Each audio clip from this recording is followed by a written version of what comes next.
Terima kasih sudah klik video ini. Jangan lupa tekan tombol like, tekan subscribe, dan nyalakan tombol notifikasinya. Selamat menonton. Kan tetap ngerasain sakit ya dong kayak gitu. Ya gimana gitu tuh. Jadi ya intinya dari pendamping yang emang benar-benar ikut serta gitu. Jadi kalau kita ngerasain kontraksi, ada yang benar-benar kayak bantuin ngomong, karena ngomong kayak gitu tuh kayak ngaruh banget bagi ibu yang mau melahirkan untuk mengalihkan rasa sakit kan. Ditambah kalau VBAC itu dia dari keluarga lingkungan tuh harus benar-benar support. Kadang kan banyak orang yang kayak VBAC itu kayak jarang ya, kayak misalkan kok emang VBAC itu apa sih, terus kayak emang nggak apa-apa kan dulu sesar. Jadi kayak pandangan orang tuh kalau sebelumnya udah sesar tuh ya sesar lagi gitu loh. Banyak yang nggak tahu. Jadi benar-benar jangan jadi ini tuh pikiran gitu. Karena syarat VBAC pernah baca, biar VBAC berhasil itu jangan ada pikiran-pikiran yang bikin stres. Karena nanti hormon apa gitu ya, dijelasin di artikel pernah baca, hormon apa itu mengakibatkan suatu yang kontraksi itu tuh jadi terhambat, jadi nggak muncul karena stresnya itu gitu. Pernah nanya-nanya sama yang lain juga, yang setelah sesar kan memang rata-rata katanya pecah ketuban dini kan, rata-rata mereka ngalamin gitu.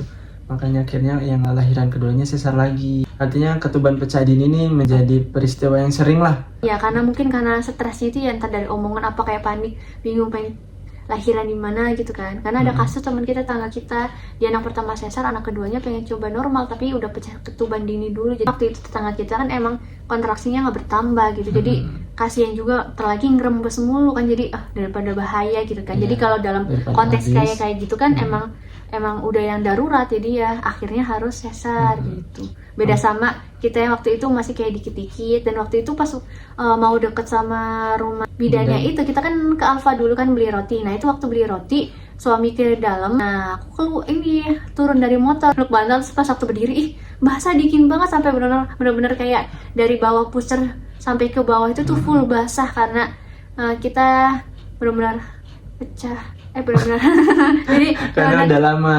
Iya. Karena lama kan pecah ketuban dari jam 1 dan nyampe sana kan jam 3 tuh. Berarti kan hampir 2,5 jam tuh ketuban keluar terus kan, pasti banyak. Itu karena posisinya duduk juga, jadi ya mungkin agak ketahan kali ya, beda sama yang berdiri, mungkin takut entah ngucur apa gimana gitu. Oh iya, waktu itu pas waktu datang ke bidan itu kan dicek beratnya 3 kilo pas USG. Wah ini mah lebih ya, semoga aja bisa deh. Pas anak kedua ini usahain jangan lebih besar dari anak pertama. Kasusnya VBAC biar mempermudah, biar nggak yang kesulitan karena nggak bisa dapat bantuan dari induksi gitu kan. Nah pas waktu lahir alhamdulillah BB-nya waktu itu 2,5 berapa, cuma kata bidannya digenapin 2,6 aja, jadi kita 2,6 gitu. Cuma kita juga nggak tahu ya 2,5 berapa. Bidannya nggak yang ngejelasin gitu. Perempuan sehat, nggak ada kekurangan satu apapun. Iya, di sana. Ya istirahat itu pulang jam 11 apa 12 ya? Iya.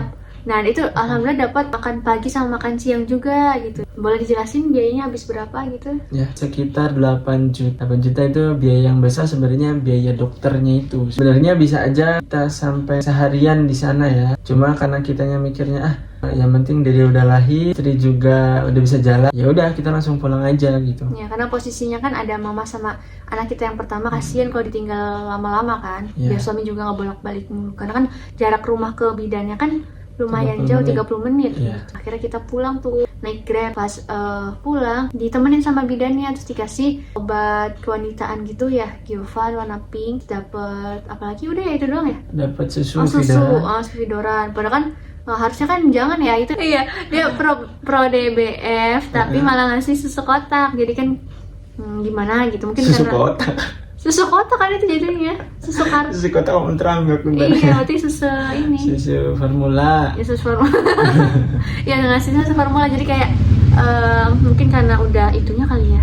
Karena dagang kayaknya sih waktu itu ada gudangnya itu. Iya, ramai itu isinya banyak banget. Akhirnya seminggu kemudian kita datang lagi buat ngecek kontrol jahitan. Karena kan waktu itu kan pas lahiran dijahit sama dokternya, karena emang kan biar nggak terlalu susah, biar nggak terlalu lama pas proses persalinan, jadi dibantu gunting biar cepet proses persalinannya, biar aman ibu sama anaknya, karena kan ketubannya udah ngerembes banyak gitu. Nah terus pas kita udah cek, pas seminggu kemudian kita datang buat kontrol jahitan. Alhamdulillah akhirnya anak kedua kita lahir, hasil VBAC.